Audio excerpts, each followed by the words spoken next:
মাছে ভাতে বাঙালি। বাঙালিদের প্রিয় হচ্ছে মাছ।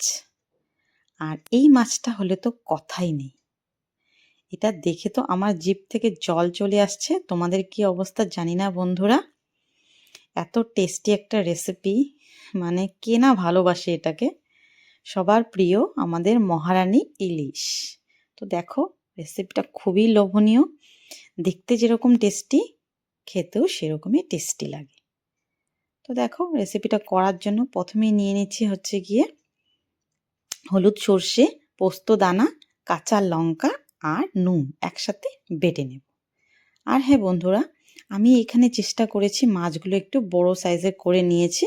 4 পিস নিয়েছি এখানে। আর মাথা লেজাগুলো আলাদা করে রেখেছি। তো তোমাদের ইচ্ছা মতো তোমরা নেবে।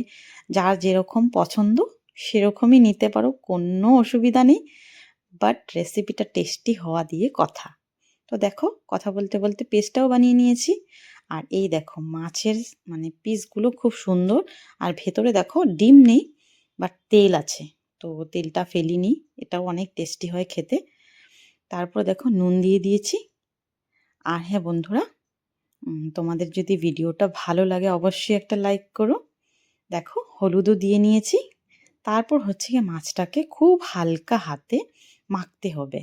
মানে এখানে খুব জোরে মাখলে চলবে না। তোমরা এটা খেয়াল রাখবে, আস্তে আস্তে মাখতে হবে যেন না একদম নরম থাকে ইলিশ মাছ। আর হচ্ছে গিয়ে তেলটা বেরিয়ে আসছে দেখো, ধোয়াধুয়ি করতে গিয়ে বেরিয়ে এসেছে। মাছ তো জানোই একটু ভালো করে ধুতে হয়।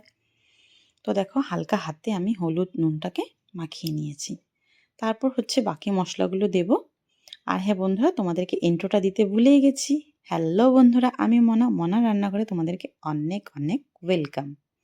তো দেখো এখানে পেস্ট মশলাটা দিয়ে নিয়েছি। আর মিক্সিটার থেকেও আমি হাত দিয়ে মানে ভালো করে চাড়িয়ে দিয়ে দিলাম আর কি মশলাগুলো। ওয়েস্ট করলাম না। তারপর দেখো এখানে দিয়ে দিচ্ছি কাশ্মীরি লঙ্কার গুঁড়ো। আর হচ্ছে গিয়ে যেটা না দিলেই না হয়, সর্ষের তেল। একটু বেশি পরিমাণেই দিতে হবে। আর তোমরা যদি কেউ চাও রিফাইন তেল দিয়েও করতে পারো, কিন্তু সর্ষের তেলে যে টেস্টটা আসে রিফাইনে আসে না। তো মাখাটাতে অবশ্যই সর্ষের তেল দেবে। আর হ্যাঁ, 2টো চেরা কাঁচা লঙ্কা দিয়ে দিয়েছি। দিয়ে দেখো খুব সুন্দর করে মেখে নিচ্ছি। এই কাজটাও হালকা হাতে করতে হবে, হুলস্থুল করলে চলবে না বন্ধুরা। হালকা হাতে আস্তে ধীরে একদম সুন্দর করে মাখাটা যতটা টেস্টি হবে তোমাদের, মানে মাখাতেই বুঝবে যে মাছটা সত্যি টেস্টি হবে। তো ও আলগা আলগা করে দিয়ে দিলে হবে না, খুব সুন্দর করে মিশিয়ে একটু টাইম রেখে দেবে। তারপর রান্নাটা করবে, অনেক টেস্টি হয়। তো দেখো আমি খুব সুন্দর করে মানে যত্ন সহকারে মাখছি। তোমাদেরকে তো বলেই দিয়েছি বন্ধুরা, ভিডিওটা ভালো লাগলে অবশ্যই লাইক করো। আর হচ্ছে গিয়ে তোমাদের বন্ধুদের সাথে প্রচুর প্রচুর শেয়ার করে দিও রেসিপিটা শেখার জন্য। আর হচ্ছে চ্যানেলে নতুন হয়ে থাকলে প্লিজ আমার চ্যানেলটা সাবস্ক্রাইব করার অনুরোধ রইল। আর হ্যাঁ, রেসিপিটা তোমাদের কাছে কেমন লেগেছে অবশ্যই একটা কমেন্ট করতে ভুলো না। তো দেখো আমি একটু চিনিও দিয়ে নিয়েছি, মানে এটা আর কি স্বাদটাকে অনেকটা ব্যালেন্স করবে। তো দেখো খুব সুন্দর করে হালকা হাতে মিলিয়ে ঠিলিয়ে এখন আবার আমি হাতটা ধুয়ে নিয়েছি। ধুয়ে আমি একটু আরেকটা বড় মানে চামচ বলতে পারো, আমি তো হাতা বলি।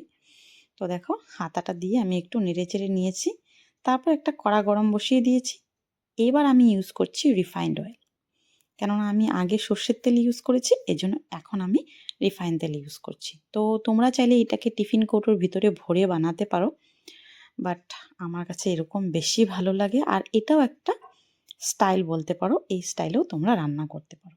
তো দেখো তেলটা গরম হওয়ার পর আমি গ্যাসটাকে লো করে ম্যারিনেট করা মাছটা আস্তে আস্তে দিয়ে দিচ্ছি। তো সুন্দর করে দিতে হবে এই কাজটা। আর এখন নাড়াচাড়া করা যাবে না, একদম হালকা হাতে দিয়ে হালকাভাবে দিয়ে যে মানে গ্রেভিটা আছে এটাও দিয়ে দেব। তারপর হচ্ছে কি এই বাটিটাকে আর কি জল দিয়ে ধুয়ে, আর হাতাটাও যেহেতু এখানে রেখেছি কেননা হাতার মধ্যে অনেক লেগেছিল। তো দেখো দিয়ে দিয়েছি, জলটা দিয়ে আমি একটু চাপা দিয়ে রাখবো। এটা যেহেতু আমাদের ভাপা মানে বয়েল করতে হবে, তো এর জন্য ঢাকা দিয়ে দিয়েছি। তারপর দেখো আমি একটু পর পরে খুলে খুলে চেক করে নিচ্ছি যে কীরকম হয়েছে, কি হয়েছে একটু সাইড থেকে নাড়িয়ে দিচ্ছি। মানে নাড়ানোটা খুব হালকাভাবে, হালকা হাতে করতে হবে। মানে খুব স্পিডে করে দিলে হবে না, এটা তোমরা খেয়াল রাখবে। তো দেখো বন্ধুরা ফুটে উঠেছে, দেখতে পাচ্ছ? অনেক লোভনীয় লাগছে, কি বলবো? আমি তো কথাই বলতে পারছি না। আর হ্যাঁ বন্ধুরা, সত্যি রেসিপিটা অনেক টেস্টি হয়েছিল। তোমরা আমি যেভাবে বলেছি প্লিজ একবার অন্তত ট্রাই করে দেখো। তোমরা অনেকে হয়তো এভাবে রান্না করোনি আর অনেকে হয়তো করেছো। যে করেছো সে তো জানোই, যে করোনি সে একবার অবশ্যই ট্রাই করে দেখো, অনেক টেস্টি হয়। টিফিন কৌটোতে দিলে সেটা অন্যরকম টেস্ট হয়, আর এরকম বানালে এটা অন্যরকম টেস্ট হয়। দেখো বন্ধুরা, কি জিভে জল চলে আসছে কি? অনেকই লোভনীয়, অনেকই টেস্টি একটা রেসিপি। মানে কি বলবো, বলে বোঝাতে পারছি না। দেখো, আর তোমাদেরকে আমি হাতা দিয়ে উঠিয়েও দেখিয়ে দিলাম।